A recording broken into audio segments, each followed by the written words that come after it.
Now that you've already bought the topper, you obviously want to know how are you supposed to wear the topper, what are the different styles. So today we have Nikhat with us. She's going to help me out and I'm going to show on her how you're supposed to wear the topper. And if you bought the topper, I think this video is going to be very helpful. So stay tuned.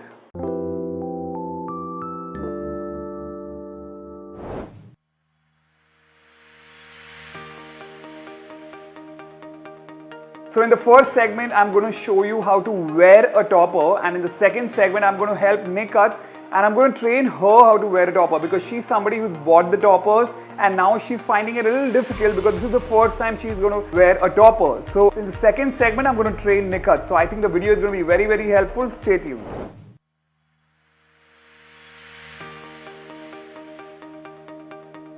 So to wear a topper, you'll need obviously a water spray. You will also need a weave comb, this is also called a tail comb, and a professional dryer. If your hair is too straight and silky or it's falling on your face, you will need a hairspray as well. So the one you can see in the video is a 5 by 3 inches topper, and this is a silk topper. So this is a light density topper for Nikhat.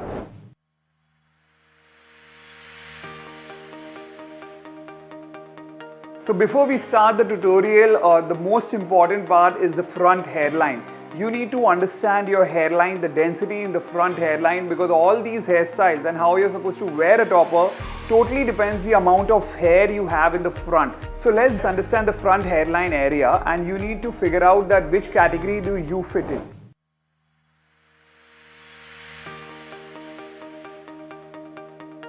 Category A, you have enough hair in the front hairline area. Now you're just wearing the toppers just to add some volume. The hair in the front hairline area is enough to cover the toppers. Category B, you do not have enough hair in the front hairline area. And category C, you do not have any hair in the front. Basically, there is very little hair in the front.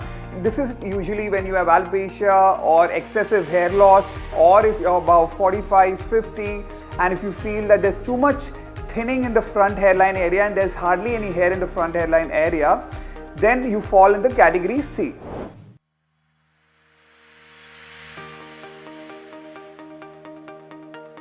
So let's talk about category A and B. So in category A and B, we usually suggest using your front hairline and not the toppers. So basically you will not start wearing the toppers right from the front hairline. You will basically wear it maybe half an inch or an inch away from your front hairline, and in the front you're going to use your natural hair. So I'm going to show you how you're supposed to wear the toppers. Now, like in the case of Nikhat, you can see that the front hairline is not too thin. It's just that the density is low. So what I'm going to do is, I'm going to take 1 inch of the front hairline of the topper and 1 inch of her natural front hairline, and I'm going to try to blend it.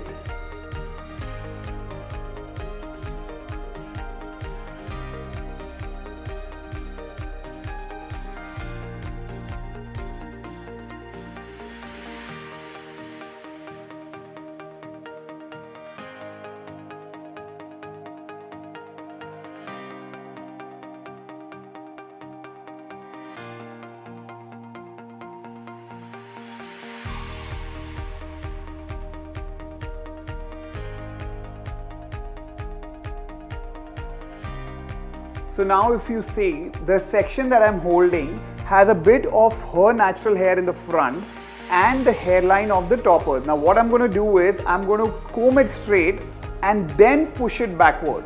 So I'm just blending her natural hair with the hair of toppers. Once I blend it, I'm going to hold the topper to get the grip and then push the hair in backward direction. And then try combing it. So now you can see we've used her natural hair, and maybe the topper you can wear it half an inch behind your natural hair.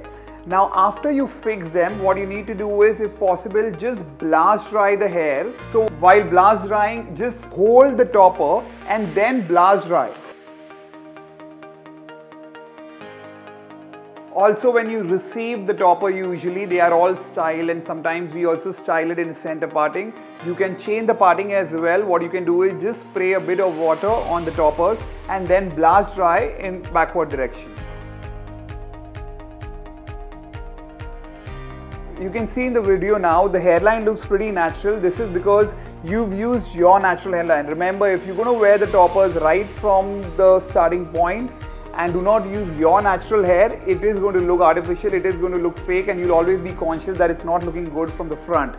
So very, very important. This technique makes the hairline look extremely natural. Toppers, of course, it covers the top area, but from the front, if it doesn't look too natural, you won't be happy with it. Also, just make sure you do not wear these very high density toppers. We all usually design these very low density ones because these are the ones which look natural.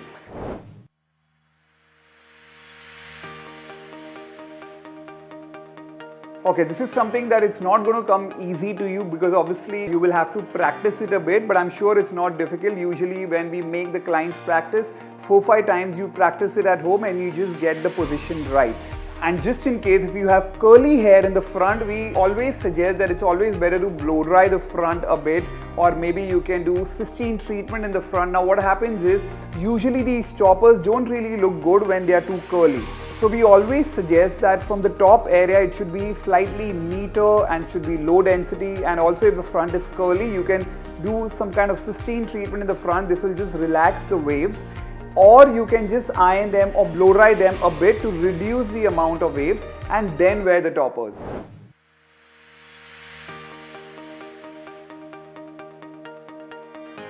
Now let's move on to category B. Category B, basically they do not have enough hair in the front.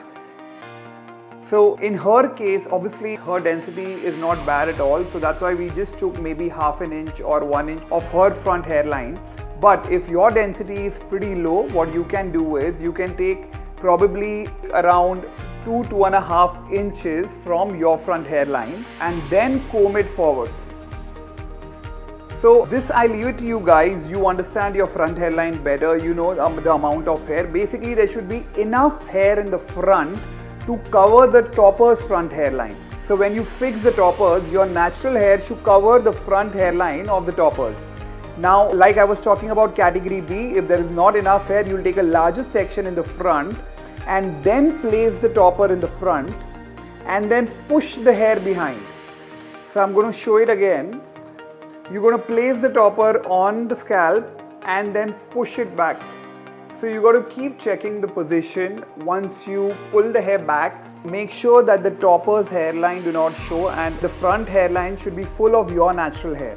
Once you're happy with the position and you feel that the topper's hairline is not showing in the front, you can then clip it up.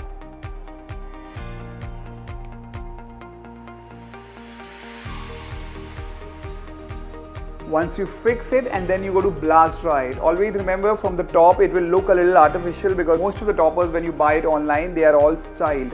So you will have to make them a little messy because obviously your hair is not going to be too neat and tidy. So what happens is when you receive the topper, you can blast dry it a bit and make it a little frizzy, make it a little more natural. So blast drying is an extremely important step. So what happens is, most of the time when you lose hair in the front, it goes flat from the scalp, from the roots. So it falls completely flat. Now you need to understand that when you wear the topper, you're going to feel that little bump. You're going to find the front hairline completely flat and the toppers you feel that bump. So what we suggest is, always make the front hairline sit on the toppers. And when you blast dry it, you add volume, you blast dry it and create volume and make the hair sit on the topper.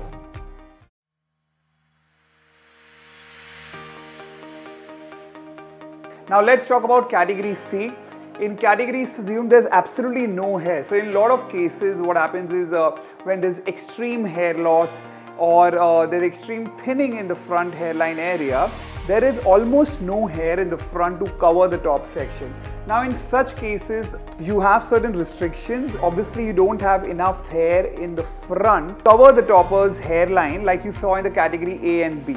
Now in such cases, you have limitations. We do not suggest basically wearing the hair toppers brush back. You should try to choose hairstyles which covers the hairline. The reason being, whichever topper you wear, eventually you're going to clip it on, and when you clip it on, because of the clip, that slight bump will always show and it will not look natural, and you're going to be very, very uncomfortable if the hairline doesn't look natural. So in such cases, what we suggest is, if there's not enough hair in the front to cover the hairline of the toppers, we suggest wearing hairstyles which are covering the hairline. Option A, you can probably cut the front hairline area and wear it on the front. You can wear it on the forehead. Basically, you can add some fringes, some bangs, wherein the hairline is not too evident. Option number 2, you can wear it sideways, like you can see it in the video. When you wear a hairstyle like this, the hairline is not visible, it's kind of covered. So what happens is, you're taking the attention away from the hairline because the hairline is covered. So this is option 2 if you fall in the category C. Another option in category C, you can wear like a loose bun. Basically all the hairstyles which covers the hairline. I understand most of the times you want to wear it brush back because you're used to it and you want to basically tie it in a bun, but unfortunately if you're going to wear a topper and there's not enough hair in the front, then you will have limitations. See, it's our job to be honest so that you make an informed decision before buying a topper. So you will have to choose hairstyle which covers the front hairline area, or you got to be okay with the front hairline looking a little artificial. Now the choice is yours. There are some who are absolutely fine and they feel that, I'm really okay with the front hairline looking unnatural, but I want to cover it and I want to wear it brush back. That's fine. But we strongly suggest that, a lot of times when you don't have your natural hairline, it looks quite artificial. So it's always better to choose hairstyle which covers the hairline if you fall in the category C.